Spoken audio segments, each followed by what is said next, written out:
இயேசு கிறிஸ்து நல்லவர். கர்த்தருடைய பரிசுத்த நாமத்துக்கு மகிமை உண்டாகட்டும். 2025 ஜூன் மாத வாக்குத்தத்தமாக 92ஆம் சங்கீதம் 10வது வசனத்தை வாசிக்கலாம். 92:10. என் கொம்பை காண்டாமிருகத்தின் கொம்பை போல உயர்த்துவீர். புது எண்ணெயால் அபிஷேகம் பண்ணப்படுகிறேன். கரங்களுக்கு சொல்லாமா?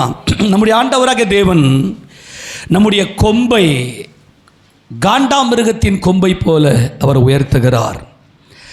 கொம்பு என்பது ஆளுகையை குறிக்கிறது. ஆளுகை, அதிகாரமும் ஆளுகையும் குறிக்கிறது. அதிகாரம் தான் ஆளுகை செய்ய முடியும்.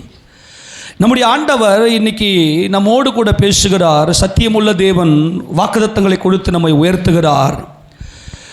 இதுவரைக்கும் எத்தனையோ நேரங்களில் நம்முடைய குடும்பத்தில் அல்லது தனிப்பட்ட வாழ்க்கையில் தோல்விகளை சந்தித்திருக்கலாம், நெருக்கங்களை பார்த்து சோர்ந்து போயிருக்கலாம். ஆனால் இன்றைக்கு தேவன் சொல்லுகிறார், உன் கொம்பை நான் காண்டாமிருகத்தின் கொம்பை போல நான் உயர்த்துவேன். அல்லேலூயா. எத்தனை பேர் காண்டாமிருகத்தை பார்த்துருக்குறீங்க நேரில்? நேர்லையா? ஒருத்தரை மட்டும் தான் பார்த்துருக்கார். கர்த்தருக்கு ஸ்தோத்திரம். சரி, எங்கேயோ படத்துலையோ எங்கேயோ வீடியோவிலையோ இல்லை யூடியூப்லேயோ எங்கேயோ ஒரு இடத்துல நீங்கள் காண்டாமிருகத்தை பார்த்துருக்கலாம். ஆனால் இங்கே ஆண்டவர் எல்லாவற்றையும் ஒரு காரணத்தோடு தான் சொல்லுவார். ரகசியங்களை உள்ளே அடக்கி வைத்தான் சொல்லுவார். காண்டாமிருகத்தின் கொம்பை போல உயர்த்துறதுக்கும் அபிஷேகத்துக்கும் என்ன சம்பந்தம் இருக்குது? நம்ம சில பேர் பார்க்கலாம். காண்டாமிருகம் பார்க்குறதுக்கு நல்லா பெரிய உருவமாக இருக்கும். ஆனால் அந்த இடத்துல கொண்டு போய் தேவன் அபிஷேகத்தை வைக்கிறார். அபிஷேகம் என்பது தேவனுடைய பரிசுத்த ஆவியினால் நாம் அபிஷேகம் பண்ணப்படுவதை காண்பிக்கிறது. அபிஷேகத்தை யார் செய்கிறார் என்றால் நம்முடைய தேவன் நம்மை அபிஷேகிக்கிறார். அது எப்படிப்பட்ட அபிஷேகமாக இருக்கிறது? என்ன அபிஷேகத்தினால மட்டும்தான் எல்லா நுகங்களும் முறிந்து போகும். ஆமேனா? எல்லா கட்டுகளும், நமக்கு விரோதமாக இருக்கிற மாம்சீக போராட்டங்கள் எல்லாமே. ஏசாயா 10ஆம் அதிகாரம் 27ஆம் வசனத்தை வாசிக்கும் போது அபிஷேகத்தினாலே நுகங்கள் முறிந்து போகும் என்று வேதம் நமக்கு சொல்லுகிறது. அபிஷேகத்தினாலே வாசி அந்த வசனத்தை. அந்நாளில் உன் தோளில் நின்று அவன் சுமையும் உன் கழுத்தில் நின்று அவன் நுகமும் நீக்கப்படும். அந்த நுகம் நீக்கப்படுகிறது. அந்த சுமைகள் நீக்கப்படுவதெல்லாம் எங்க அப்படின்னா அபிஷேகத்தினால மட்டுமே. ஆமேனா? தேவன் எப்படி இருக்கிறார்? நம் தேவன் ஆவியாய் இருக்கிறார். அண்ட சராசரங்களையும் சிருஷ்டித்த சர்வ வல்லமையுள்ள தேவன் ஆவியாய் இருக்கிறார். அப்படியானால் மாம்சத்தில் இருக்கிற நமக்கு நிறைய போராட்டங்கள், பிரச்சனைகள், நம்முடைய வாழ்க்கையில் நமக்கு தோல்விகள், நெருக்கங்கள் இவைகளெல்லாம் வருகிறது. அப்போது எந்த சூழ்நிலையில் மட்டும்தான் இந்த நுகங்கள், சுமைகள் எல்லாம் முறிக்கப்படும் என்றால் அபிஷேகம் இருந்தால் மட்டுமே. அதுவும் இங்கே வேதம் நமக்கு சொல்லுகிறது, புது எண்ணெயால் அபிஷேகம் பண்ணப்படுகிறேன். புது அபிஷேகம். ஒவ்வொரு நாளும் புதிய அனுபவம். ஒவ்வொரு நாளும் தேவனோடு கூட நம்முடைய நெருக்கம், நம்முடைய உறவு, தேவ சித்தம் செய்வதற்காக நாம் கர்த்தர் அண்டையில் நெருங்குகிற இந்த நெருக்கம், இவைகள்தான் நம்முடைய கொம்பை உயர்த்தும். ஒரு மனிதனுக்கு எப்பொழுது ஜெயம் கிடைக்கும், அந்த தனி மனித வாழ்க்கையில் எப்பொழுது உயர்வு கிடைக்கும் என்று சொன்னால் தேவனால மட்டுமே ஒரு மனிதனுடைய கொம்பை, அவன் தலையை, அவன் ராஜ்யத்தை உயர்த்தி வைக்க முடியும். இதைதான் தேவன் நமக்கு இன்றைக்கு வாக்குத்தத்தம் கொடுக்கிறார். எந்த மனுஷனாலும் நமக்கு உதவி செய்ய முடியாது, நம் தலையை உயர்த்த முடியாது. அபிஷேகத்தினால மட்டுமே நம் தலை நிமிரும். ஆமேன் சொல்லுங்க பார்க்கலாம். அப்போது நமக்கு அபிஷேகம் பண்ணப்படும் போதுதான் நாம் தேவனை விசுவாசிக்கிறோம்.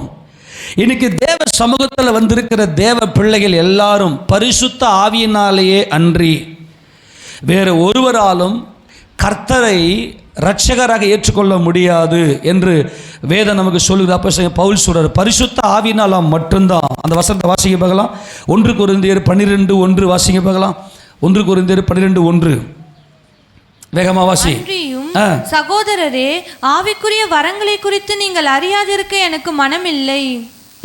நீங்கள் அஞ்ஞானிகளாய் இருந்தபோது ஏவப்பட்டபடியே ஊமையான விக்கிரகங்களிடத்தில் மனதை செலுத்தினீர்கள் என்று உங்களுக்கு தெரியுமே. ஆதலால் தேவனுடைய ஆவியினாலே பேசுகிற எவனும் இயேசுவை சபிக்கப்பட்டவன் என்று சொல்ல மாட்டான் என்று. ஆமென். இயேசு கிறிஸ்து இரட்சகர் என்று சொல்லுவான். ஆமென் சொல்லுங்க பார்க்கலாம். இன்னைக்கு இயேசு கிறிஸ்துவை தன் சொந்த இரட்சகராக ஏற்றுக்கொண்டிருப்பது பரிசுத்த ஆவியினுடைய அபிஷேகம், புது எண்ணெயால் அபிஷேகம் பண்ணப்படுகிற ஒரு மகிமை. அல்லேலூயா சொல்லுவோமா? ஒவ்வொரு மாம்ச சந்ததிக்கும் ஒரு பிளட் ரிலேஷன்ஷிப் இருக்கும், ஒரு பிளட் ரிலேஷன்ஷிப், ஒரு இரத்த பந்தம் இருக்கும், இரத்த பந்தம். ஆமேனா? அந்த உறவு இருக்கும். தேவன் நம்மை புது எண்ணெயால், நம்மை பரிசுத்த ஆவியினாலே நம்மை அபிஷேகம் பண்ணி அவருடைய பிள்ளையாய், அவருடைய சொந்தமாய் நம்மை தெரிந்து கொண்டிருக்கிறார். ஆமேனா? அப்போ நாம தான் எல்லா நுகங்களையும், எல்லா போராட்டங்களையும், எல்லா அந்தகார மாம்சிக மனுஷிக சத்துரு அல்லது பிசாசினுடைய வல்லமைகள் அத்தனையும் முறியடித்து, ஆமென், அத்தனையும் முறியடித்து நாம் நம்முடைய தலையை உயர்த்தி, நம்முடைய கொம்பை உயர்த்தி நம்மை வாழ வைக்கிற தேவன் நமது ஆண்டவராகிய தேவனாய் இருக்கிறார். இப்போ நல்லா கவனிக்கணும். என் கொம்பை காண்டாமிருகத்தின் கொம்பை போல உயர்த்துவீர் அப்படின்னு சொல்கிறதுக்கு என்ன காரணம் அப்படின்னா, இந்த காண்டாமிருகத்தை பற்றி நீங்கள் நல்லா புரிந்து கொள்ள வேண்டும். இந்த காண்டாமிருகம் எங்கே இருக்குதுன்னா, அது காட்டில் வாழக்கூடிய ஒரு மிருகம். இந்த காண்டாமிருகத்துக்கு ஒரு ஸ்பெஷல் என்ன அப்படின்னா, அதனுடைய மூக்கில் கொம்பு இருக்கும். ஆக்சுவலாக இந்த காண்டாமிருகத்தை பொதுவாக எப்படி அழைப்பாங்கன்னா, கொம்பு மூக்கன் என்று தான் அழைப்பார் பொதுவாகவே. எல்லா இப்போ இங்கிலீஷில் பார்த்தீங்கன்னா ரினோசரஸ் அப்படின்னு சொல்லுவாங்க. இந்த ரினோஸ் அப்படின்னு சொன்னால் என்ன அர்த்தம்னாக்கா மூக்கு என்று அர்த்தம். ரினோஸ் அப்படின்னா மூக்கு, கெரோஸ் என்றால் கொம்பு. இந்த கிரேக்க பதத்திலிருந்து தான் இந்த வார்த்தை இந்த காண்டாமிருகத்துக்கு ஒரு, நம்ம தமிழில் காண்டா அப்படின்னா மிகப்பெரிய அப்படின்னு அர்த்தம். நல்லா கவனிக்கணும். இந்த காண்டாமிருகம் ஒரு யானைக்கு அடுத்தபடியாக நல்ல பெரிய பலத்த பருத்த உடலை கொண்டது, நல்ல வெயிட், ஏறக்குறைய 2000 கிலோ வெயிட் வரைக்கும் அது பயங்கரமாக பருமனாய் பருத்து பெருகக்கூடிய ஒரு மிருகம். அதனுடைய தோலை நீங்கள் பார்த்தீங்கன்னா 1.5 சென்டிமீட்டர்லேருந்து 5 சென்டிமீட்டர் இருக்குது. அவ்வளவு தடிமனாக இருக்கும், அவ்வளவு பருமனாக இருக்கும். அது ஏறக்குறைய 40 கிலோமீட்டர் ஸ்பீடில் ஒரு மணிக்கு, ஒரு மணி நேரத்துக்கு 40 கிலோமீட்டர் ஸ்பீடில் ஓடக்கூடிய ஒரு மிருகம். நல்லா கவனிங்க. தேவன் ஆவியாக இருக்கிறார், ஆனால் முழுக்க முழுக்க இந்த காண்டாமிருகத்தை பார்த்தா மாம்சமாகவே தெரிகிறது. ஆமென். ஆனால் எப்படி தேவன் சொல்கிறார்னா, உன் கொம்பை காண்டாமிருகத்தின் கொம்பை போல நான் உயர்த்துவேன் என்று சொல்லுகிறார். இந்த கொம்பு, காண்டாமிருகத்துக்கு கொம்பு எங்கே இருக்குன்னா மூக்கில் இருக்கும். எல்லா மிருகத்துக்கும் பார்த்தா தலை மேலே இருக்கும். இப்போ தலை மேலே இருக்கிற இந்த கொம்பு இருக்கிறதுலாம் சண்டை போட்டு ஜெயங்கொள்றது ரொம்ப கொஞ்சம் கஷ்டம். ஆமேனா? தலைக்கு மேலே இருக்கும். இப்போ மாடு, ஆடு, இல்லை ஒரு மானாக இருக்கட்டும், அல்லது நிறைய விலங்குகளுக்கு கொம்பு எங்கே இருக்குன்னா தலைக்கு மேலே இருக்கும். ஆனால் இந்த காண்டாமிருகத்துக்கு மாத்திரம்தான் மூக்குக்கு மேலே இருக்கும் கொம்பு. இந்த காண்டாமிருகத்தின் கொம்பு பொதுவாக நல்லா ஆவரேஜாக பார்த்தீங்கன்னாக்கா ஏறக்குறைய 1 மீட்டர், சொல்லப்போனால் 3 அடி. இப்போ பார்த்தீங்கன்னா இந்த என்னுடைய இந்த விரல் நுனியிலிருந்து இந்த மார்பல் வரைக்கும் வச்சுங்களேன், அவ்வளோ பெரித அளவுக்கு வரக்கூடியது. அதுலேயும் குறிப்பாக ஆப்பிரிக்காவில் இருக்கக்கூடிய காண்டாமிருகத்தெல்லாம் நீங்கள் பார்த்தீங்கன்னா ஏறக்குறைய 10 அடிலாம் வருமா. அந்த காலத்தில் இருந்த காண்டாமிருகத்தில் அவ்வளோ பெருசு. நல்லா கவனிக்கணும். இவ்வளவு பெரிய சக்தி வாய்ந்த இந்த காண்டாமிருகம் எப்பேற்பட்ட எதிரிகள் வந்தாலும், எப்பேற்பட்ட எதிரி வந்தாலும் தன்னுடைய மூக்கில் இருக்கக்கூடிய இந்த கொம்பை கொண்டு தனக்கு முன்னாடி இருக்கிற எல்லா சத்துருவையும் அழித்து, நான் சொல்கிறத நல்லா கவனமாக கேட்கணும். இந்த காண்டாமிருகத்தினுடைய ராஜ்யம் எப்படிப்பட்டதுன்னா, காண்டாமிருகத்துக்கு முன்னாடி ஒரு சத்துருவும் இருக்க முடியாது. எத்தனை பேர் சொல்றது புரியுது? இன்னைக்கு ஆண்டவர் இன்னைக்கு நம்மோடு கூட பேசுகிறார். உன் கொம்பை காண்டாமிருகத்தின் கொம்பை போல உயர்த்துவேன், புது எண்ணெயால் அபிஷேகம் பண்ணப்படுகிறீர். இந்த காண்டாமிருகத்திற்கு இவ்வளோ பெரிய உடல் பருமன் என்று சொன்னேன். இதெல்லாம் நம்ம பார்த்தோம். காண்டாமிருகத்துக்கு மூக்கில் தான் கொம்பு இருக்கிறது. இந்த கொம்பு இவ்வளோ பெரிய ஏறக்குறைய 3 அடி, ஆவரேஜாக 3 அடின்னு வச்சுங்களேன், அவ்வளோ பெரிய கொம்பு இருக்கிறது. காண்டாமிருகத்துக்கு முன்னாடி காண்டாமிருகத்தை மிரட்டக்கூடிய, காண்டாமிருகத்தை பயமுறுத்தக்கூடிய அப்படி எந்த ஒரு சத்துருமே இருக்க முடியாத காரணம், இந்த காண்டாமிருகம் தனக்கு முன்னாடி இருக்கக்கூடிய எல்லா சத்துருக்களையும் தம்முடைய கொம்பினாலே ஜெயமெடுத்து அதனுடைய கொம்பு என்றென்றைக்குமே உயர்ந்திருக்கும். அல்லேலூயா. எப்படி சொல்றேன் தெரியுமா? ஒரே ஒரு ரகசியத்தை நான் சொல்லுகிறேன், நல்லா புரிந்து கொள்ளுங்கள். இவ்வளோ பெரிய ஏறக்குறைய 2000 கிலோ அவ்வளவு உடல் பருத்த அவ்வளவு பெரிய காண்டாமிருகத்துக்கு மூளை எவ்வளவு தெரியுமா? அதோடைய மூளை, இதான் ரகசியமே. காண்டாமிருகத்தினுடைய ஸ்பெஷாலிட்டி என்ன அப்படின்னா, காண்டாமிருகத்தினுடைய மூளை ரொம்ப சின்னது, 400 கிராம். இவ்வளோ பெரிய உடம்புக்கு அந்த உடம்பை ஆப்ரேட் பண்ணக்கூடிய, இயக்கக்கூடிய அந்த மூளை 400 கிராம்லேருந்து மேக்சிமம் பார்த்தீங்கன்னா ஒரு 600 கிராம் வரைக்கும் தான் வளரும். மனிதனுடைய மூளை எவ்வளோ சொல்லுங்க போகல? எவ்வளோ கிராம் இருக்குது மனிதனுடைய மூளை? நம்முடைய மனிதனுடைய மூளை ஏறக்குறைய ஒரு ஆணுடைய மூளை 1.5 கிலோ. ஆவரேஜாக ஒரு மனிதன் 70 கிலோ இல்லை 80 கிலோ தான் இருப்பான் வெயிட்டில். அதில் 1.5 கிலோ இந்த மனித மூளை இருக்குது. ஆனால் பாலூட்டி இனத்திலேயே, நல்லா கவனிங்க, பாலூட்டி இனத்தில் குட்டி போட்டு பால் கொடுக்குற அந்த இனத்திலேயே இந்த காண்டாமிருகத்துக்கு மட்டும்தான் அதனுடைய மூளையினுடைய அளவையும் அதனுடைய உடல் அளவையும் வச்சு ரேஷியோ பார்க்கும்போது ரொம்ப குறைவு. ஆமீன் சொல்லுங்க பார்க்கலாம். அப்போ இது அர்த்தம் என்ன தெரியுமா? இந்த இந்த இந்த காண்டாமிருகம் என்ன செய்யும் அப்படின்னா, அதனுடைய புத்தி கூர்மை. இந்த காண்டாமிருகத்துக்கு தெளிந்த புத்தி. ஆமேன் சொல்லுங்க. அவள் தான் முடிச்சிட்டேன். இன்னைக்கு வாக்குத்தத்தமே என்ன அப்படின்னா, தெளிந்த புத்தி. இந்த காண்டாமிருகம் என்ன செய்யணும்? ஒரு மனம், ஒருமைப்பாடு. அதாவது காண்டாமிருகத்தினுடைய ஒரு ஸ்பெஷல் என்ன அப்படின்னு சொன்னா, உடனடியாய் புத்தி கூர்மையில் ஷார்ப்பா எப்படி யுத்தம் பண்ணணும், எனக்கு எதிரே வரக்கூடிய என்னுடைய எதிர் வல்லமை எப்படிப்பட்ட வல்லமையுடையது, அதனுடைய பவர் என்ன, அதை எப்படி ஜெயங்கொள்ள வேண்டும் என்று சொல்லி மாம்சத்தோட நல்லா நிறைய பெரிய மூளை இருந்துச்சுன்னா, நிறைய பேர் இன்னைக்கு கூட பாருங்களேன், நிறைய பெரிய பெரிய மூளைக்காரன், நல்லா ரொம்ப படிச்சுட்டேன், மெத்த படிச்சுட்டேன்னு சொல்லலாம், எவ்வளவு ஆண்டுடைய வார்த்தை சொன்னாலும் உட்காந்து அப்படியே மூளையில் உட்காந்து யோசனை பண்ணிக்கின்னு இருப்பான். ஆனால் இந்த காண்டாமிருகம் அப்படி அல்ல, முழுக்க முழுக்க ஸ்பிரிட், புத்தி கூர்மை, ஆவி, மாம்சத்தை எப்படி ஜெயமெடுக்க வேண்டும் என்று சொல்லி அந்த 400 கிராம் மூளை, சின்ன மூளையில் வச்சு ஷார்ப்பா ஒரே மனமா, மனக்குழப்பம் அடையாமல், ஏதேன் தோட்டத்தில் ஏவாளுடைய மனம் கெட்டு போனது. கெட்டு போனதுமே மாம்சம் ஆவிக்கு விரோதமாகவும் ஆவி மாம்சத்துக்கு விரோதமாகவும் ஒன்றை ஒன்று சண்டை போட்டு கொண்டே இருக்கிறது. இதில் அநேக நேரத்தில் உலகத்தில் இருக்கிற எல்லாருக்கும் மாம்சம் தான் ஜெயிக்குது. ஆனால் காண்டாமிருகம் அப்படி அல்ல, தெளிந்த புத்தியோட, கரங்களை ஊத்துறாமேன்னு சொல்லுங்க.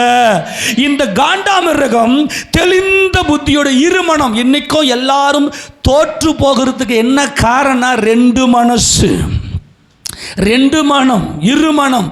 யாக்கோபு 1ஆம் அதிகாரம் 8ஆம் வசனத்தை வாசிங்களேன். யாக்கோபு 1:8 வேகமேத்து வாசி. யாக்கோபு 1:8 வாசி. இருமனம் உள்ளவன் தன் வழிகள் எல்லாம் நிலையற்றவனாய் இருக்கிறான். எல்லாம் ஒரு ஆமென் சொல்லுங்க பார்க்கலாம். இவ்வளவு காலமா நிலையற்று வேதனையோட துன்பத்தோட துக்கத்தோட இருக்கிறதுக்கு காரணம் என்னன்னா, 2 மனம். சட்டுன்னு முடிவெடுக்க தெரியல, மனக்குழப்பம். மாம்சத்தில் உட்கார்ந்து கொண்டு, மாம்சமா ஆவியா, இது நல்லதா இது கெட்டதா, சட்டுன்னு முடிவெடுக்க தெரியல.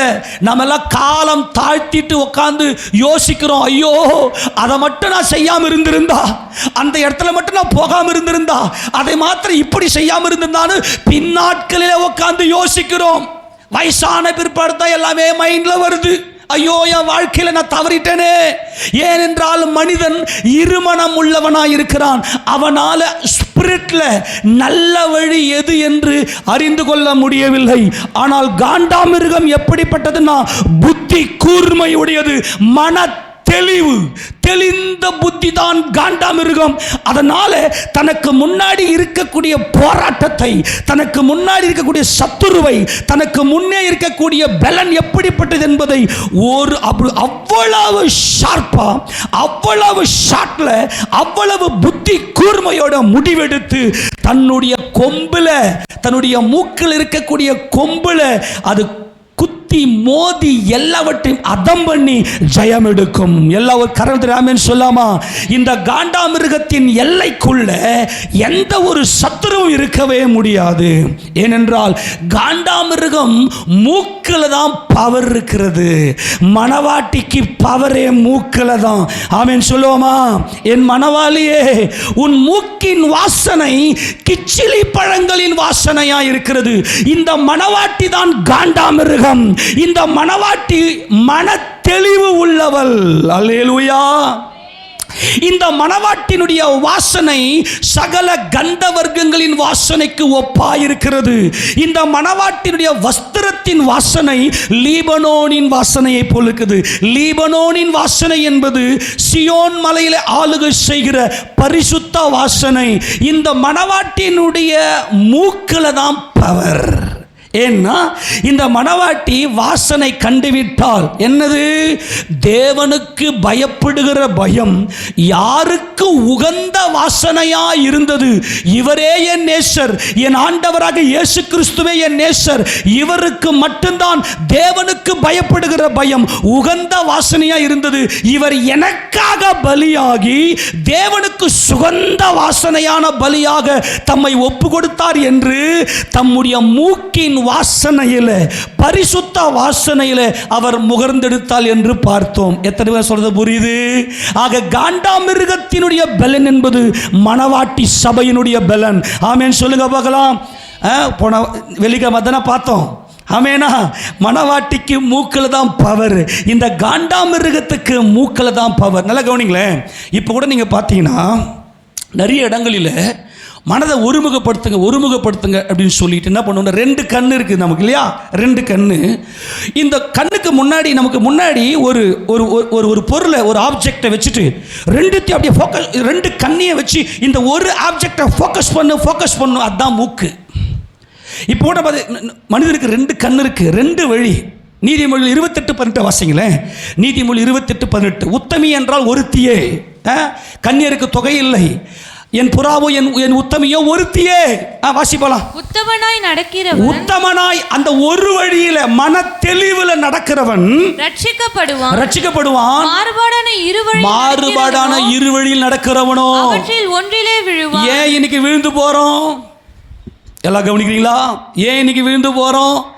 மன தெளிவு இல்லை, காண்டாமிருகத்தின் பலன் இல்லை, புது எண்ணெயால் அபிஷேகம் பண்ணப்படவில்லை. இந்த காண்டாமிருகம் ஆவியில, ஸ்பிரிட்ல, பரிசுத்த ஆவியில நிறைந்திருக்கிற அத்தனை பேரும் காண்டாமிருகத்தின் பலன் இருக்கிறது. கரங்களுக்கு சொல்லாமா? பரிசுத்த ஆவியினால் நிரப்பப்பட்டுகிற நாம் உத்தமர்கள். உத்தமி அவள் மன தெளிவு உள்ளவள். 2 தீமோத்தேயு 1:7 வாசிக்கும் போது இந்த காண்டாமிருகத்தின் பலன் என்ன? எடுத்து வாசி. தேவன் நமக்கு பயமுள்ள ஆவியை கொடுத்தார். பயமுள்ள ஆவி. இரு வழியில் நடக்கிறது பயம். ஆமெனா? 2 வழியில் நடக்கிறது பயம். பயமுள்ள ஆவியை நமக்கு கொடாமல் பலமும் அன்பும் தெளிந்த புத்தியும் உள்ள ஆவியை நமக்கு கொடுத்திருக்கிறார். கரங்களை தட்டி மகிமை செலுத்துவோமா? இவர்கள் தான் ஆளுகை செய்வார்கள் இந்த பூமியில. எல்லாரும் ஆமென் சொல்லுங்க பார்க்கலாம். இன்னைக்கு எத்தனையோ ராஜ்யங்கள் இருக்குது, எத்தனையோ தேசங்கள் இருக்கிறது. ஒவ்வொரு மனுஷனுக்கும் ஒவ்வொரு பவர் இருக்குது. அவன் தான் கொம்பை உயர்த்தி வைத்துக் கொண்டிருக்கிறான். ஆனால் யார் கொம்பு உயர போதுனா தேவனுடைய குமாரனுடைய கொம்பு தான் உயர்ந்திருக்கும். தேவனே சர்வத்தியம் சிருஷ்டித்தவர்.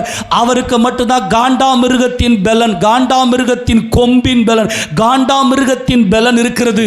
காண்டாமிருகம் ஒரு மனம் தெளிந்த புத்தி. ஆமெனா? நீங்க தீமோத்தேயுக்கு எழுதும் போது 8:4-5 வாசி. 2 தீமோத்தேயு 4:5 வாசி. தீமோத்தேயுவே, நீ எப்படி இருக்கணும்? நீயோ எல்லாவற்றிலும் மனத்தெளிவுள்ளவனாய் காண்டாமிருகத்தின் கொம்பை போல இரு. அல்லேலூயா. காண்டாமிருகத்தின் பலன் உனக்கு இருக்கட்டும். மனத்தெளிவு, தெளிந்த புத்தி. இன்னைக்கு அப்படியே குழப்பம், இதை செஞ்சுட்டு இப்படி பண்ணிட்டு இதனால தான் தோல்வி. ஆமேனா?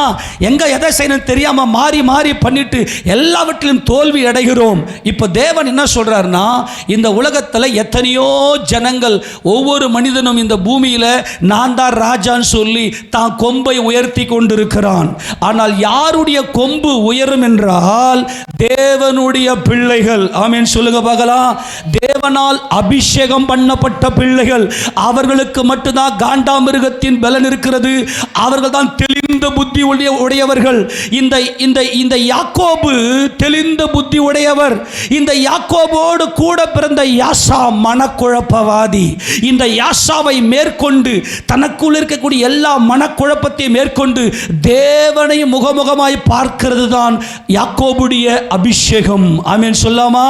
நீ தேவனை கண்டால் மட்டுமே, தேவன் எங்க அப்பா என்று சொல்லி இயேசு கிறிஸ்துவின் நாமத்தில் நீ தேவனை நோக்கி பார்த்தால் மட்டுமே நீ புது எண்ணெயால் அபிஷேகம் பண்ணப்பட்டிருக்கிறாய்.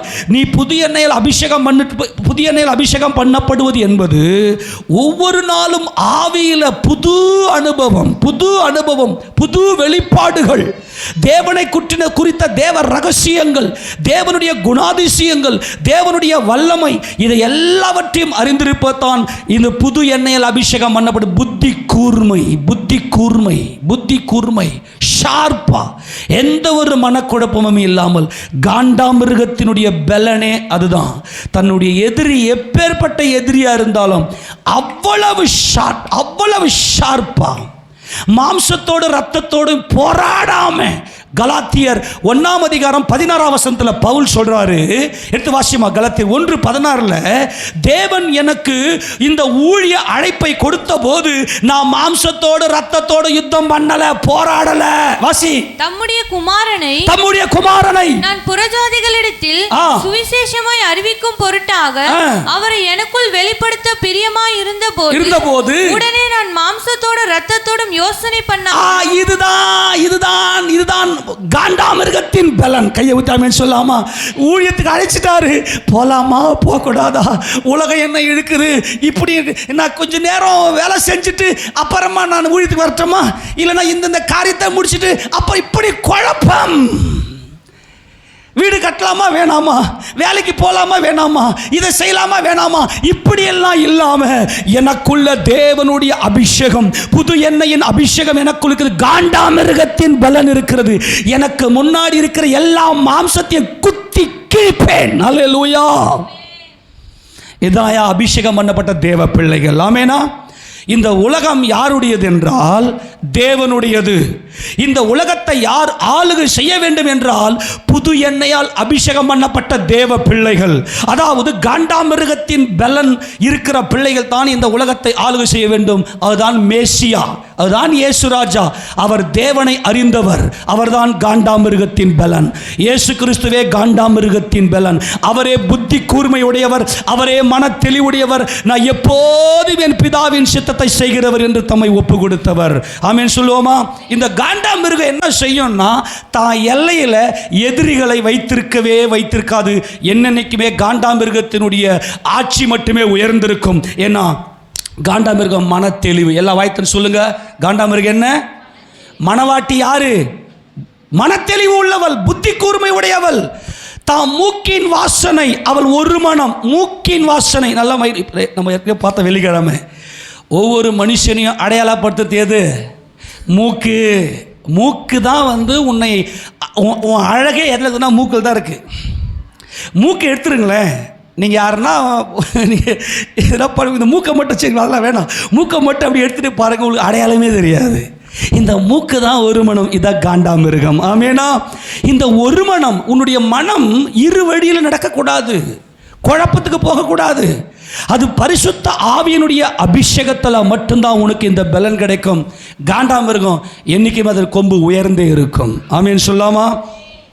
இன்னொரு வசனத்தை கூட வாசிங்க பார்க்கலாம். 148 சங்கீதம் 14 வாசிங்களேன். அவர் தம்முடைய பரிசுத்தவான்கள் யாவருக்கும் தம்மை சேர்ந்த ஜனமாக இஸ்ரவேல் புத்திரருக்கும் கொண்டாட்டமாக தம்முடைய தம்முடைய ஜனத்திற்கு ஒரு கொம்பை உயர்த்தினார். ஒரு கொம்பு, அல்லேலூயா. அந்த ஒரு கொம்பு ஆண்டவராகிய இயேசு கிறிஸ்து தம்முடைய ஜனத்துக்கு கொண்டாட்டம், அல்லேலூயா. எல்லாம் தம்முடைய தாம் அபிஷேகம் பண்ண பிள்ளைகளுக்கெல்லாம் புது எண்ணெயால் ஒவ்வொரு நாளும் அபிஷேகம் பண்ணப்படுகிற பிள்ளைகளுக்கெல்லாம் கொண்டாட்டமாக ஒரு கொம்பு. அந்த கொம்பு என் ஆண்டவராகிய இயேசு கிறிஸ்து. ஆமென் சொல்லுவோமே. அவர்தான் என்னன்னைக்கு ராஜாதி ராஜாவாய் இந்த பூமியில ஆளுகை செய்ய போறார். அவர் கொம்பு தான் என்றென்றைக்கு உயர்ந்திருக்கும். தாம் அபிஷேகம் பண்ணின தம்முடைய ராஜாவை, நான் என்னுடைய பரிசுத்த பர்வதமாகிய சீயோன் மீதிலே என்னுடைய ராஜாவை, எல்லாம் வாய்த்து சென்று ராஜாவை, அவருக்கு தான் காண்டாமிருகத்தின் பலன். அவர் மட்டுமே என்னை கண்டவர். கையை தட்டி மகிமை செலுத்துவோமா? அவருடைய புத்தி கூர்மை, அவருடைய மன தெளிவு, ஹல்லேலூயா. காண்டாமிருகத்தின் பலன். உபாகமம் 32:17 வாசிங்களேன். காண்டாமிருகம் என்ன செய்யும்? உபாகமம் 32:17 வேகமா எடுத்து வாசி. அவர்கள் தேவனுக்கு பலியிடவில்லை. இல்லம்மா, உபாகமம் 32:17 தானே, சாரி 33:17. அவன் அலங்காரம், அவன் தலையீற்று காளையினுடைய அலங்காரத்தை போலவும், அவன் கொம்புகள் காண்டாமிருகத்தின் கொம்புகளை போலவும் இருக்கும். என்ன கொம்பு? எல்லாருக்கும் எத்தனை பேருக்கு காண்டாமிருகத்தின் கொம்பு இருக்கிறது? தேவனுடைய அபிஷேகம் பண்ணப்பட்ட, தேவனால் அபிஷேகம் பண்ணப்படுகிறவர்கள் ஒவ்வொரு நாளும் அந்த புது பலன், காண்டாமிருகத்தின் புது பலன், காண்டாமிருகத்தின் கொம்புகளை போலவும் இருக்கும். அவைகளாலே ஜனங்களை ஏகமாய் தேசத்தின் கடையாந்தர்கள் மட்டும் முட்டி தள்ளுவான். கையை தட்டி இன்னைக்கு ஆண்டவர் சொல்றார், உன் வீட்டு எல்லைக்குள்ள, உன் பிரச்சனை, உன் எல்லைக்குள்ள இருக்கிற பிரச்சனைய நீ இனிமே பார்க்க மாட்ட, நீ முட்டி தள்ள போற. அல்லேலூயா.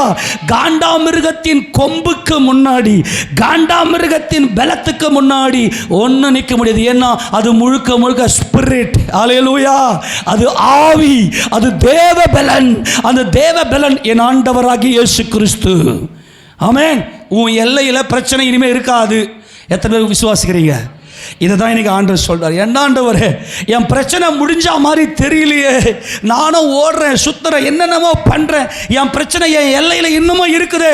இன்னைக்கு ஆண்டவர் சொல்றாரு, காண்டாமிருகத்தின் கொம்பை போல என் கொம்பை உயர்த்துவீர். எப்பொழுதுமே காண்டாமிருக கொம்பு உயர்ந்தே இருக்கும். ஏன்னா அவ்வளவு ஷார்ப்பா, அதுக்கு முன்ன வச்ச காலை பெண்ணை வைக்கவே வைக்காது. அதன் கொம்பு என்னைக்குமே உயர்ந்திருக்கும், அதனுடைய தலை என்றென்றைக்குமே உயர்ந்திருக்கும். இதுதான் மகிமை. ஏன்னா இன்னைக்கு தேவனுடைய சாயல்ல படைக்கப்பட்ட இந்த மனுஷர்கள் புத்தி கூர்மை உடையவர்களாய், மன தெளிவு உடையவர்களாய் தேவனை பார்க்க வேண்டும். இதுதான் இந்த அபிஷேகம், இதுதான் காண்டாமிருகத்தின் பலன். இந்த நல்லா கவனிக்கல. இப்போ நல்ல ஒரு விஷயத்தெல்லாம் புரிந்து கொள்ளுங்க. நாம் எல்லாரும் தேவனுடைய பிள்ளைகள், தேவனை ஆராதிக்கும்படி வந்திருக்கிறோம். நமக்குள்ள அபிஷேகம் இருக்கிறது. ஆமேனா?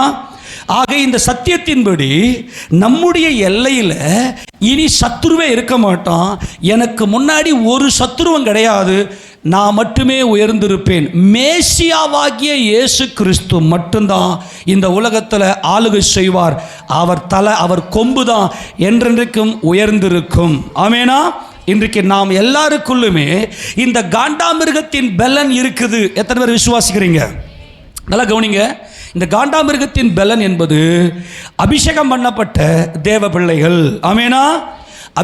இயேசு கிறிஸ்துவை தன் சொந்த ரட்சகராக ஏற்றுக்கொண்ட அத்தனை பேருக்குள்ளும் பரிசுத்த ஆவியானவர் இருக்கிறார் என்று நாம் பார்த்தோம் இல்லையா? 1 கொரிந்தியர் 12 1 2 3 பார்த்தோம். அப்போ நாம் எல்லாம் ஒரு விஷயத்தை புரிந்து கொள்ளுங்க. நாம் எல்லாம் ஒரு காலத்தில் எங்க இருந்தோம்? உலகத்தில் இருந்தோம். ஆமேனா? உலகம் என்பது பயங்கரமான இருப்பு காலவாய். ஆனால் இன்னைக்கு நாம் எல்லாரும் தேவனுடைய பிள்ளைகளாய் இயேசு ராஜாவுடைய நாமத்தை மகிமைப்படுத்த உள்ளே வந்திருக்கிறோம். நமக்குள்ள என்ன இருக்குது? காண்டாமிருகத்தின் பலன், புத்தி கூர்மை. நம்மளை அசைக்கவே முடியாது. ஆமேனா? இந்த பிரச்சனை அந்த பிரச்சனை சொல்லாதீங்க. உனக்கு முன்னாடி உன் எல்லையில் கர்த்தர் தெளிவாக சொல்றாரு, உன் எல்லையை வரைக்கும் துரைத்து விட்டு சத்துரு உன் எல்லைக்குள்ள நுழையவே முடியாது. நீ அவனுடைய எல்லையை நீ மிதிப்பாய். இதுதான் தேவன் காண்டாமிருகத்தின் பலனுக்கு தேவன் கொடுக்கிற ஒரு மகிமை. இன்னொரு வசனத்தை வாசிங்க. என்னாகமத்தின் புத்தகம் என்னாகமத்தின் புத்தகம் 23:22 வாசிங்க பார்க்கலாம். தேவன் அவர்களை எகிப்திலிருந்து புறப்பட பண்ணினார். காண்டாமிருகத்துக்கு ஒத்த பெலன் அவர்களுக்கு உண்டு. கரங்களை தட்டி மகிமை செலுத்துவோமே. நமக்கு என்ன பெலன் இருக்குதா? காண்டாமிருகத்துக்கு ஒத்த பெலன் நமக்கு இருக்குது. என்ன சொல்றாருங்க? தேவன் அவர்களை எங்கிருந்து புறப்பட பண்ணினார்? எல்லாரும் ஆமென் சொல்லுங்க. எகிப்து எப்படிப்பட்ட தேசம்? அன்னைக்கு இருந்த நாட்களில் எகிப்து ஒரு பயங்கரமான ஒரு சர்வ வல்லமை, முழு உலகத்தையும் ஆளுகை செய்யக்கூடிய ஒரு பலத்த இருப்பு காலவாய் தான் இந்த எகிப்து. எல்லாரும் ஆமென் சொல்லுங்க. இவர்கள் இந்த இஸ்ரவேல் ஜனங்களை பயங்கரமாய் கொடுமைப்படுத்தி, அவர்களை ஆலோட்டிகள் நிமித்தமாய் அவர்களுடைய தோல் மேல நுகத்தை வைத்து அவர்களை துன்புறுத்தி அவர்களை பயங்கரமாய் வேதனை சித்திரவதை செய்து கொண்டிருந்த அந்த காலகட்டத்தில் ஒரு மனிதனுடைய பயங்கரமான வல்லமையில் அகப்பட்டு கிடந்த இந்த இஸ்ரவேல் ஜனங்கள் எப்படியா வெளியே வந்தாங்க? இது எப்படி சாத்தியம்? இவர்களுக்குன்னு ஒரு ராஜா கிடையாது, இவர்களுக்கு எந்த யுத்த பயிற்சியும் கிடையாது, எப்படி போர் புரிய வேண்டும் என்ற உக்தி கிடையாது. நல்லா கவனிக்கணும். எப்பா, ஒரே ஒரு சாட்சி. இந்த எகிப்து பயங்கரமான இருப்பு காலவாய், பயங்கர பெரிய வல்லமை எகிப்து.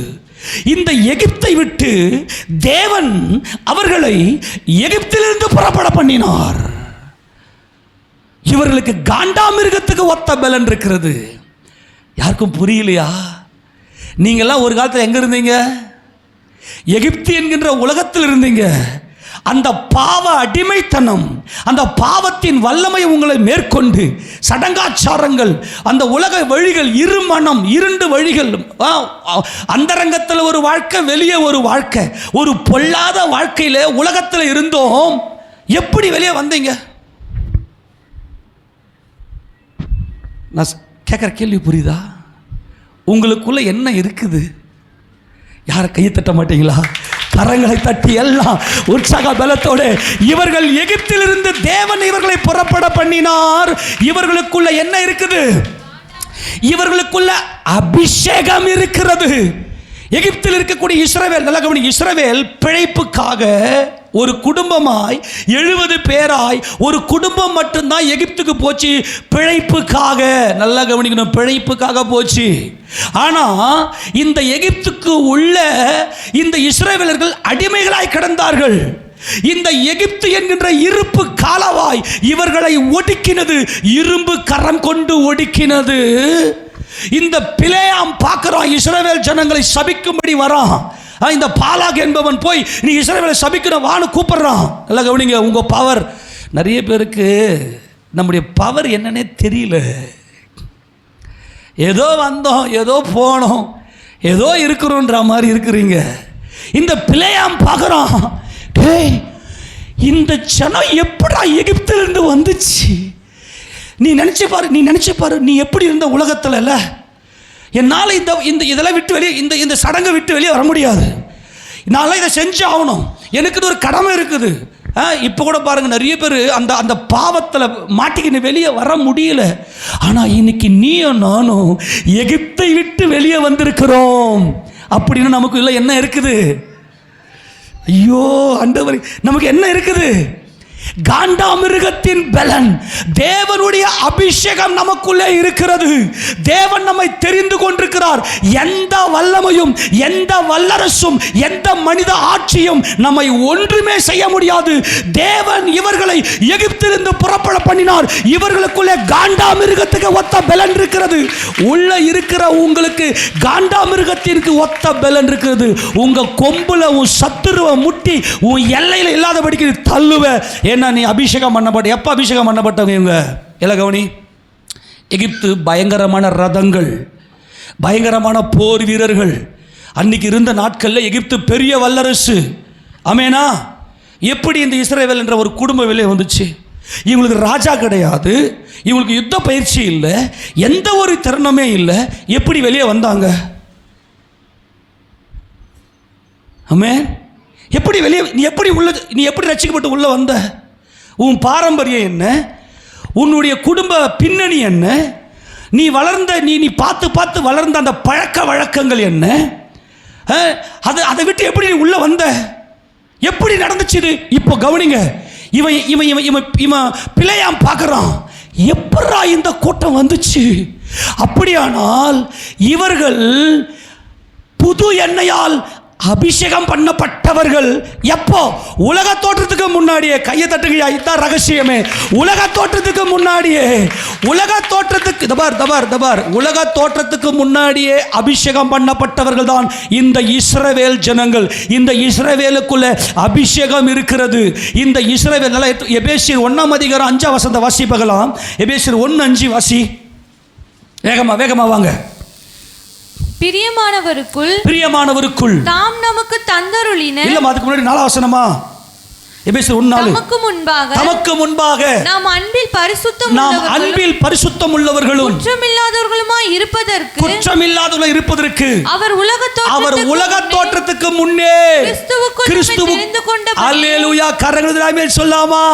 எல்லாம் கவனி. இஸ்ரவேல் எகிப்து அடிமைப்பட்டு கிடக்குதா? எகிப்துடைய கொம்பு உயர்ந்திருக்குதா? ஆமெனா? அடிமைப்படுத்தி வச்சுக்கிறாங்களா? ஆனா இந்த இஸ்ரவேல் எப்படி வெளியே வந்துச்சு? இவன் பார்க்கறான், இவனுக்கு தெரிஞ்சு போச்சு. ஐயோ, இந்த ஜனம் உலக தோற்றத்துக்கு முன்னாடியே தெரிந்து கொள்ளப்பட்ட ஜனம். அல்லேலூயா. இவர்களை அடக்க முடியாது, இவர்களை யாரும் அடிமைப்படுத்த முடியாது. இவர்களுக்குள்ள அபிஷேகம் இருக்கிறது. தேவனுடைய கொம்பு, தேவனுடைய பலத்துல இந்த ஜனங்க இருக்கிறாங்க. ஏன்னா எல்லாரும் உலகத்தை பார்த்துங்கிறான். இந்த இஸ்ரவேல் மட்டும் தேவனை பார்த்து விட்டார். இந்த இஸ்ரவேலுக்குள்ள மனக்குழப்பம் இருந்துச்சு, ஏசாவின் மனக்குழப்பம் உள்ள இருந்துச்சு. ஆனா இந்த யாக்கோபு தேவனை முகமுகமாய், இதுதான் புது எண்ணெயால் அபிஷேகம் பண்ணப்படுகிற அனுபவம். தேவனே இறங்கி இந்த பூமியில வந்துட்டாரு. இந்த யாக்கோபு தேவனை முகமுகமாய் கண்டார். ஆதியாகமம் 32 அதிகாரத்தில் 30 வசனமா வாசிப்பகலாம். தேவனை முகமுகமாய் கண்டேன், நான் பிழைத்திருக்கிறேன்.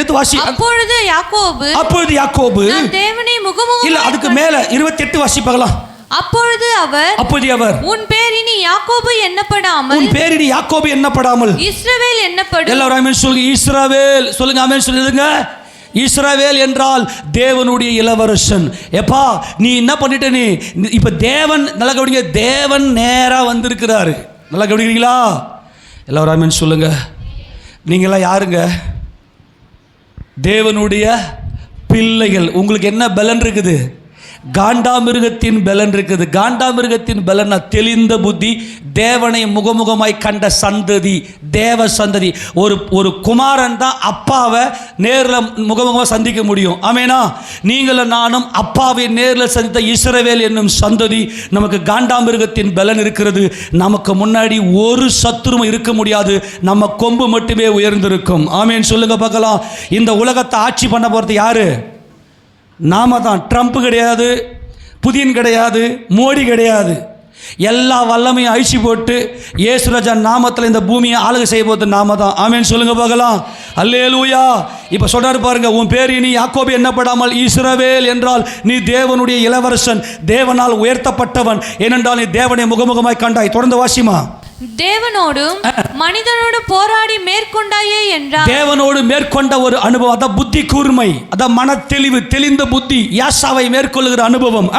அப்பொழுது யாக்கோபு உம்முடைய நாமத்தை எனக்கு அறிவிக்க வேண்டும் என்று கேட்டான். அதற்கு அவர், நீ என் நாமத்தை கேட்பானேன் என்று சொல்லி அங்கே அவனை ஆசீர்வதித்தார். அப்பொழுது யாக்கோபு, நான் தேவனை முகமுகமாய் கண்டேன். இதாங்க புத்தி கூர்மை, இதான் புத்தி தெளிவு, அபிஷேகம் பண்ணப்பட்ட ஒரு அனுபவம். நான் தேவனை முகமுகமாய் கண்டேன், உயிர் தப்பி பிழைத்தேன், நான் பிழைத்திருக்கிறேன் என்று சொல்லி அந்த இடத்துக்கு பெனியேல் என்று பேர் வைக்கிறார். ஆமேனா? இந்த அபிஷேகம் பண்ணப்பட்ட யாக்கோபு தான் எங்க போறாரு? எகிப்துக்கு போறாரு. எகிப்து பயங்கரமான வல்லரசு. ஆனா எகிப்து இந்த இஸ்ரவேலை அடிமைப்படுத்த முடியவில்லை. தேவன் அவர்களை எகிப்திலிருந்து புறப்பட பண்ணினார். இவர்களுக்கு உள்ளே என்ன பலன் இருக்கிறது? காண்டாமிருகத்துக்கு ஒத்த பலன் இருக்கிறது. ஆமென் சொல்லுங்க பார்க்கலாம். உனக்கு முன்னாடி ஒரு சத்துருவும் முன்னாடி நிற்க முடியாது. எல்லா சத்துருவையும் முட்டி தள்ளி எங்க வரைக்கும் தூக்கி போடுவேன். உன் எல்லையை விட்டு தூக்கி தூரம் போட்டு அவன் எல்லையை நீ மிதிப்பாய். அவனுக்குள்ளேயே உன் கொம்பு தான் உயர்ந்திருக்கும். ஆமேனா? இதுதான் இயேசு ராஜாவுடைய 1000 வருட அரசாட்சி. அப்போ நான் உலகத்தை விட்டு இப்போ எங்க இருக்கிறேன்? உலகத்தை விட்டுட்டு, எகிப்து என்கிற உலகத்தை விட்டு ரட்சிக்கப்பட்டு இப்போ எங்கே வந்திருக்கிறேன்? சபையில் இருக்கிற. அப்போ எனக்குள்ள என்ன இருக்குது? காண்டாமிருகத்துக்கு ஒத்த பலன் எனக்குள்ள இருக்குது. இன்னொரு வசனம் வாசிங்க, என்னாகம் 24. என்னாகும் 20 மறுபடியும் சொல்றாரு பாருங்க, இதே பிழையாம் 24:8 வாசிப்பாகலாம். தேவன் அவர்களை எகிப்திலிருந்து புறப்பட பண்ணினார்.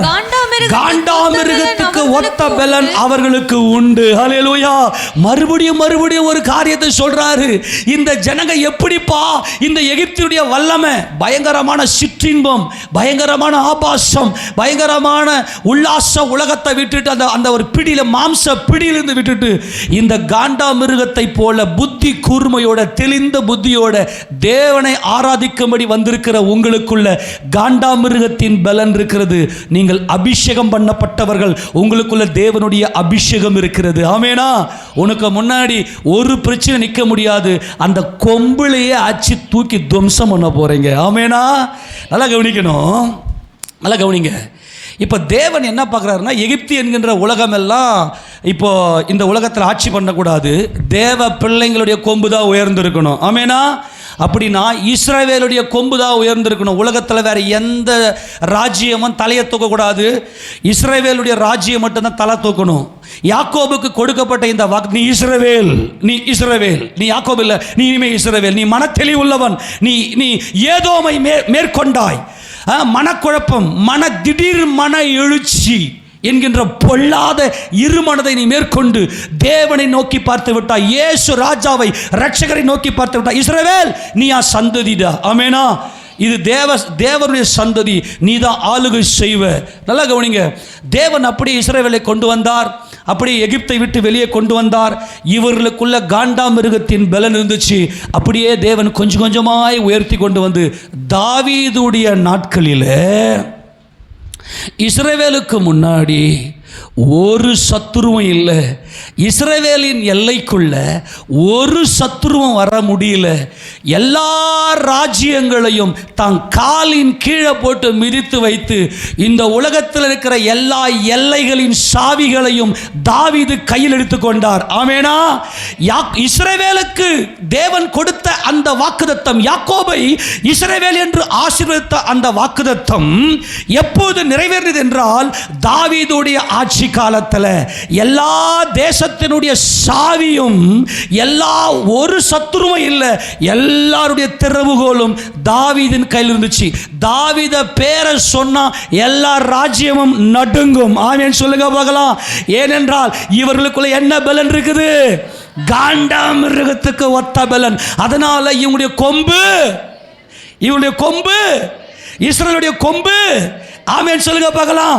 இதை தான் நாம் பார்க்கிறோம். எடுத்து வாசிக்க வேகமாக ஒரு சில வசன வாசத்தை முடிக்க போகிறோம். 1 நாளாகமத்தின் புத்தகத்தில் 17ஆம் அதிகாரத்தில் தாவீது, நான் உங்க சந்ததி ஆண்டவரே, ஏனென்றால் நீர் என்னை அபிஷேகம் பண்ணி வைத்திருக்கிறீர் என்பதை அவர் அறிந்திருந்தார். எடுத்து வாசிக்க பார்க்கலாம். 16, 17 வாசிக்கலாம். வேகமா வாசிமா. 1 நாளாகமம் 17ஆம் அதிகாரம் 16, 17 வசனங்கள். அப்பொழுது தாவீது ராஜா உட்பிரவேசித்து கர்த்தருடைய சமூகத்தில் இருந்து, தேவனாகிய கர்த்தாவே, தேவரீர் என்னை இதுவரைக்கும் கொண்டு வந்ததற்கு நான் எம்மாத்திரம், என் வீடும் எம்மாத்திரம். தேவனே, இது இன்னும் உம்முடைய பார்வைக்கு கொஞ்ச காரியமாய் இருக்கிறது என்று தேவனான கர்த்தராயிருக்கிற நீர் உமது அடியானுடைய வீட்டை குறித்து வெகு தூரமாய் இருக்கும் காலத்து செய்தியையும் சொல்லி என்னை மகா மேன்மையான சந்ததியின் மனுஷனாக பார்த்தீர். கரங்களை உயர்த்தி சொல்லாமா? தாவீது சொல்றாரு, நீங்க என்னை எப்படி பார்த்தீங்க ஆண்டவரே? மகா மேன்மையான சந்ததி, புது எண்ணெயால் அபிஷேகம் பண்ணப்பட்ட சந்ததி, காண்டாமிருகத்துக்கு ஒத்த பலனுக்கு கொடுத்து விட்டீர் ஆண்டவரே. உங்க சந்ததியாய், உங்க பிள்ளையாய். ஆமேனா? எல்லா மனுஷ ராஜ்யமும் அழிஞ்சிரும். ஆமேனா? எல்லா மனுஷ ராஜ்யமும் அழியும். தேவனுடைய ராஜ்யம் என்றென்றைக்கு நிலைத்திருக்கும். அதுதான் அபிஷேகம் பண்ணப்பட்டவர்கள். நான் மறுபடியும் சொல்லுகிறேன், தேவனால் அபிஷேகம் பண்ணப்பட்டவர்கள் மட்டும்தான் இந்த பூமியில ஆளுகை செய்ய போகிறோம். இவங்க தான் தேவனுடைய சந்ததி. தாவீது ஆளுகை செய்த நாட்களில் எல்லா ராஜ்யத்தையும் நிர்மூலமாக்கி இந்த தாவீதுடைய கொம்பை அவர் உயர்த்தினார். எடுத்து வாசிக்க பார்க்கலாம். 132வது சங்கீதத்தில் எப்படி தாவீதை உயர்த்தினார் என்பதை வாசிக்கலாம். 132வது சங்கீதம் அதில் எங்கிருந்து வாசிக்கிற 13 வாசிக்கும் போது சீயோனை குறித்து சொல்லப்பட்டிருக்குது. ஆனால் நமக்கு நேரம் இல்லாத 17 வாசிக்க பார்க்கலாம். அங்கே தாவீதுக்காக ஒரு கொம்பை முளைக்க பண்ணுவேன். ஆமென் சொல்லுங்க. என்ன கொம்பு அது? வேதத்தில் எங்கெல்லாம் கொம்பு வருதோ அது காண்டாமிருகத்தின் கொம்பு. அல்லேலூயா சொல்லுங்க பார்க்கலாம். தாவீது என்ன தைலத்தில் அபிஷேகம் பண்ணப்பட்டார்? கொம்பு தைலத்தில். என்ன கொம்பு அது? காண்டாமிருகத்தின் கொம்பு. ஆமென் சொல்லுங்க. ஆமென் சொல்லுங்க போல. என்ன கொம்பு அது? ஏன்னா காண்டாமிருகத்தின் கொம்பு மட்டும்தான் உயர்ந்திருக்கும்.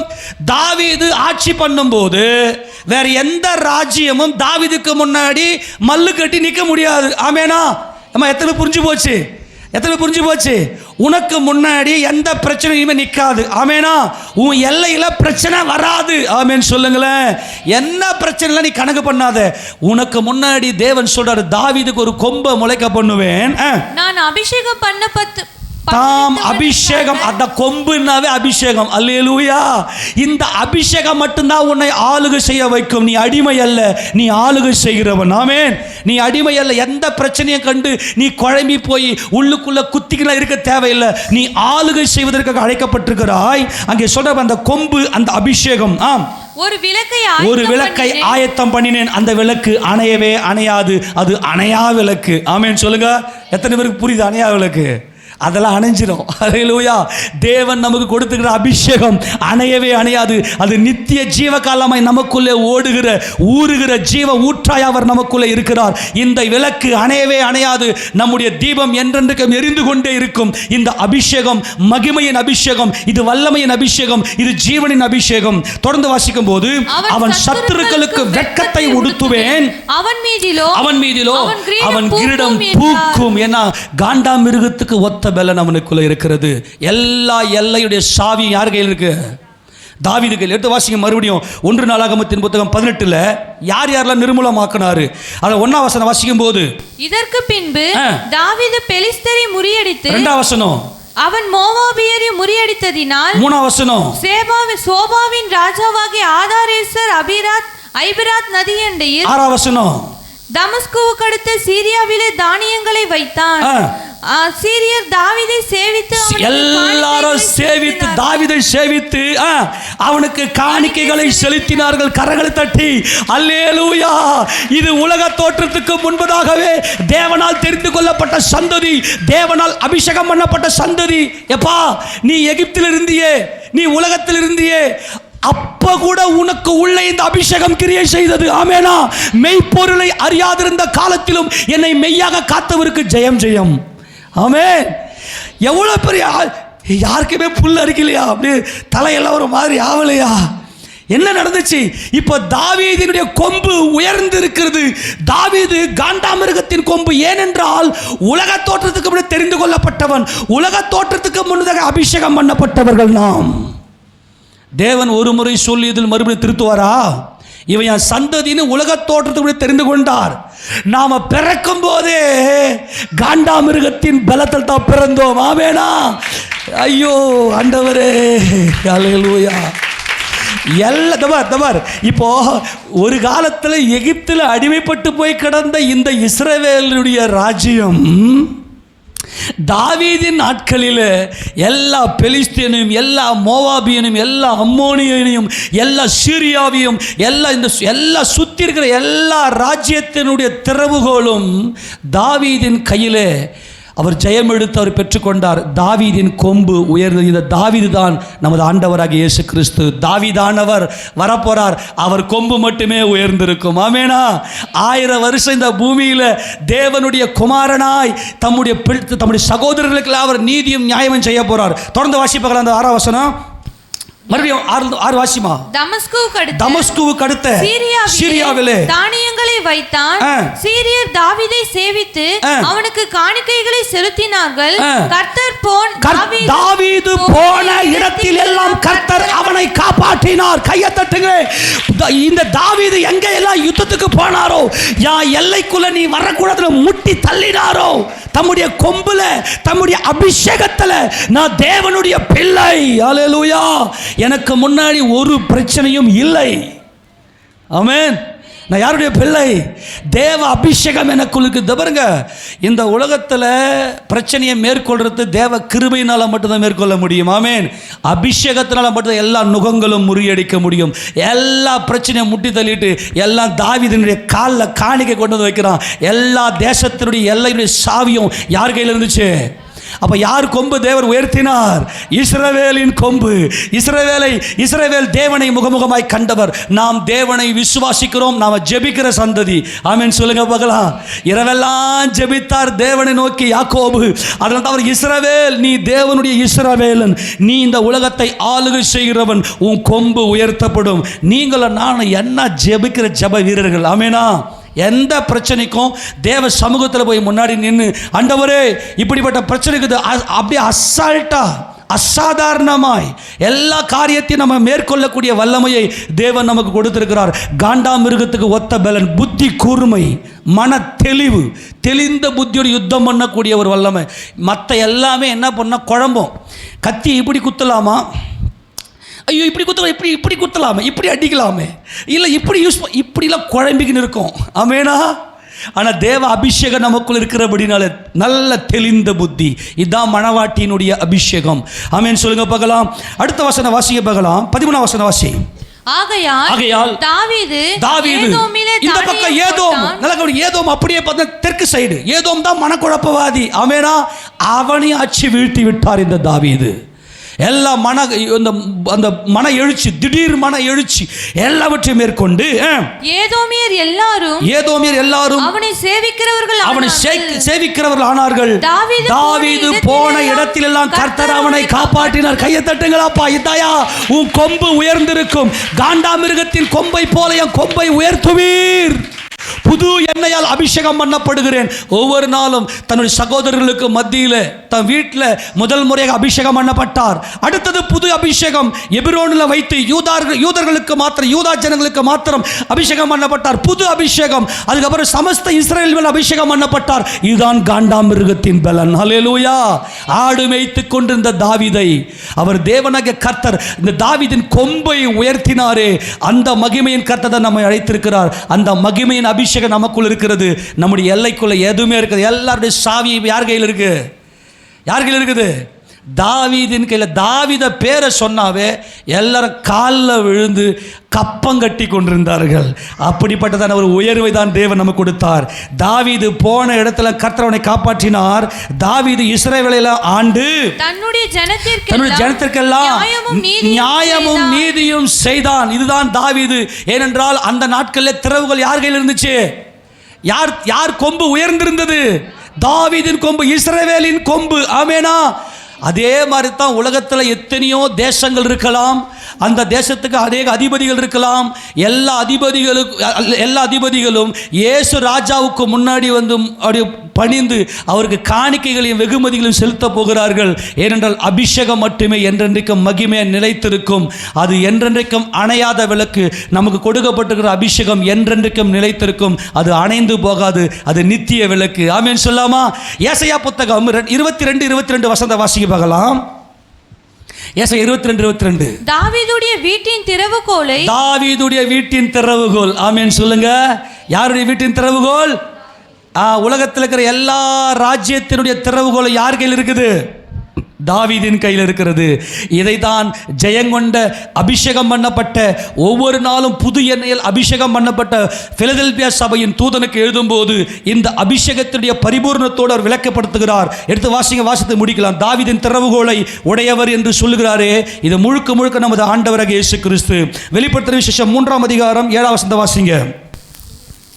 வெளிப்படுத்தல் 3:7. பிலதெல்பியா சபையின் தூதனுக்கு இனி எழுத வேண்டியது என்னவெனில், பரிசுத்தமுள்ளவரும் சத்தியமுள்ளவரும் தாவீதின் திறவுகோலை உடையவருமாய் இருக்கிறவர். ஹல்லேலூயா. அப்போ தாவீதின் திறவுகோல் என்றால் என் கொம்பு உயர்ந்திருக்கிறது. நான் காண்டாமிருகத்தின் கொம்பை உடையவர், நான் காண்டாமிருகத்தின் பலனை உடையவர் என்று சொல்லுகிறார். என் விளக்கு அணையாது. ஆமேனா. இன்னைக்கு நாம் எல்லாம் தேவ அபிஷேகம் பண்ணப்பட்டுகிற நாம் தாவீதின் திறவுகோலை உடையவராகிய நமது ஆண்டவராகிய இயேசு கிறிஸ்து எப்படி ஜெயம் எடுத்திருக்கிறாரோ, அதே போல நாமும் நம்முடைய எல்லையில் எந்த ஒரு சத்துருவும் நமக்கு நிற்க முடியாது. நாமெல்லாம் ஆளுகை செய்கிற கூட்டம். ஆமேன் சொல்லுங்க. அடிமைகள் அல்ல, அழுகிறவர்கள் அல்ல, ஆளுகை செய்கிறவர்கள். என் அழுகையெல்லாம் இனிமேல் வராது. எல்லாம் வாய்த்தன்னு சொல்லு, நான் இனிமேல் அழமாட்டேன். ஆமேன்னு சொல்லு. எந்த பிரச்சனை துன்புறுத்தினாலும் நம்ம அழுகிறவர்கள் அல்ல, ஆளுகை செய்கிறவர்கள். இந்த பிலதெல்பியா சபை என்னது? ஆளுகை செய்யறதுக்கு போக போகுது. ஆமேனா? அங்க சொல்றாரு, பரிசுத்தம் உள்ளவரும் சத்தியம் உள்ளவரும் தாவீதின் திறவுகோலை உடையவரும். ஆமேன். தாவீதின் திறவுகோலை உடையவர் என்றால் என்ன அர்த்தம்? காண்டாமிருகத்தின் கொம்பை போல என் கொம்பை உயர்த்தி விட்டீர். பிதாவாகிய தேவன் கர்த்தராகிய இயேசு கிறிஸ்துவை எல்லா நாமத்துக்கும் மேலான நாமம் உடையவராய் உயர்த்தினார். ஆமென். அதுதான் தாவீதின் திறவுகோல். எல்லா ஜனங்களும் தாவீதுக்கு காணிக்கைகளையும் செலுத்தி கப்பம் கட்டினாங்களே, அதே போல இயேசுராஜா இந்த பூமிக்கு வருவார், எல்லாரும் அவர் காலில் விழுந்து கிடப்பார்கள். ஆமேனா? அப்படிப்பட்ட ஜனம் தான் நாம் எல்லாரும். அது தொடர்ந்து வாசிமாத. ஒருவரும் பூட்டக்கூடாதபடிக்கு திறக்கிறவரும், ஒருவரும் திறக்கக்கூடாதபடிக்கு பூட்டுறமா இருக்கிறவர் சொல்லுகிறது. ஒரு தேசத்துக்குள்ள போனா கவனிங்களேன், யாராவது ஒரு தேசத்துக்குள்ள என்ட்ரா வரான், எந்த ஊருக்காரணி? தாவீது அமிச்சாரு. தாவீதா அப்படின்னு நடுங்குவான். அல்லேலூயா. ஏன்? தாவீதின் கொம்பு காண்டாமிருகத்தின் கொம்பு. ஆமென். இன்னைக்கு ஏசப்பா பேரை சொன்னா, உன் முன்னாடிக்கிற பிரச்சனையை பற்றி பேசணுன்னா நீ இன்னும் அறிக்கை செய்யறியோ அதான் நீ அனுபவிச்சுன்னு இருப்ப. பிரச்சனையை பற்றி பேசாத, ஏசப்பா பேரை சொல்லு. அல்லேலூயா. அவர் நீ எதெல்லாம் உன் வீட்டுக்குள்ளே வரக்கூடாதோ அதெல்லாம் இயேசுவின் நாமத்தில் பூட்டு. ஆமென். இயேசுராஜா பூட்டிடு. எதெல்லாம் உன் வீட்டுக்குள்ளே வரணுமோ இயேசுராஜா நாமத்தில் திறந்துடு. ஆமென். அவள் தான் முடிஞ்சு போச்சு. உனக்குள்ள அந்த பலன் இருக்கிறது, காண்டாமிருகத்தின் பலன் இருக்குது. உன் சத்துருவை முட்டி தள்ளுவ. எல்லா காணிக்கைகளும் கப்பங்களும் உன் வீட்டுக்குள்ளே நீ கொண்டு வரக்கூடிய அதிகாரத்தை இயேசுராஜா நாமத்தில் பெற்றுக்கொண்டிருக்கிறோம். ஆமென். இந்த அபிஷேகம் இயேசுவின் நாமத்தை கூப்பிட்டுக்கினே இருக்கும். ஏன்னா காண்டாமிருகத்துக்கு ஒத்த பலன் எங்களுக்கு உண்டு. இயேசுவின் நாமத்தை அறிக்கை செய்கிற அத்தனை பேருக்குள்ள என்ன இருக்குது? காண்டாமிருகத்துக்கு ஒத்த பலன் இருக்குது. இப்போ சாவியை உன் கையில் கொடுத்துட்டேன். நீ போய் எதை போட்டுறியோ யாரும் வந்து திறக்க முடியாது. ஆமென். நீ எதை திறக்கிறியோ அதை யாரும் போட்டவே முடியாது. ஹல்லேலூயா. எல்லாவற்றையும் பெற்றுக்கொண்டு நீ அது எல்லாம் உனக்குள்ளே இருக்குது. நீ எகிப்து விட்டு வெளியே வந்துட்ட, உலகத்தை விட்டு வெளியே வந்துக்கிற. உனக்குள்ளே என்ன பலன் இருக்குது? நீ ஜீவவாசல் ஜப வீட்டில் இருக்கிற. ஆமென். உனக்குள்ளே என்ன இருக்குது? காண்டாமிருகத்துக்கு ஒத்த பலன். இந்த பலன் எப்போ கொடுக்கப்பட்டது? Very good. எப்போ கொடுக்கப்பட்டது? ஏன் எகிப்தில் இருந்தாங்க, எப்படிப்பா வந்தாங்க? ஐயோ, அதை நினைச்சாவே எனக்கு ஒரு மாதிரி இருக்குதா. இவன் பார்க்கறான், இவன் பிள்ளையா. எகிப்து தேவன் அவரை எகிப்திலிருந்து புறப்ப அந்த ராஜ்யத்தை முறியடித்து இவங்க அடிமை இல்லையா? இது ஆளுகை செய்கிற கூட்டமா? ஆமென். ஆமென். எதை குறித்து அடிமைப்படாத, அழாத. இயேசுராஜா நாமத்தில் பூட்டிடு. உன் அழுகையெல்லாம் பூட்டு, உன் ஆசீர்வாதம் திறந்துரு. உனக்கு அந்த அதிகாரத்தை ஏசப்பா கொடுக்குறாரு. ஆமென் சொல்லாமா? எத்தனை சந்தோஷமா இருக்குது. அல்லேலூயா. உனக்குள்ள என்ன பலன் இருக்குது? காண்டாமிருகத்துக்கு ஒத்தபடி. இது யாருக்குமே அடிபணியாது. இது ஆளுகை செய்யும். உன் தலை உயரும். ஆமென். உன் கொம்பு உயரும். நீ எந்த இடத்துல தான் உன் தலையை நிமிரச் செய்கிறவர் தான் உன் ஆண்டவராக இயேசு கிறிஸ்து. எல்லாம் முழங்கால் படியிட்டு, நன்றி ஆண்டவரே, நான் உம்மை ஸ்தோத்தரிக்கிறேன். என் பரம தேவனே, என் பரம பிதாவே, உலக தோற்ற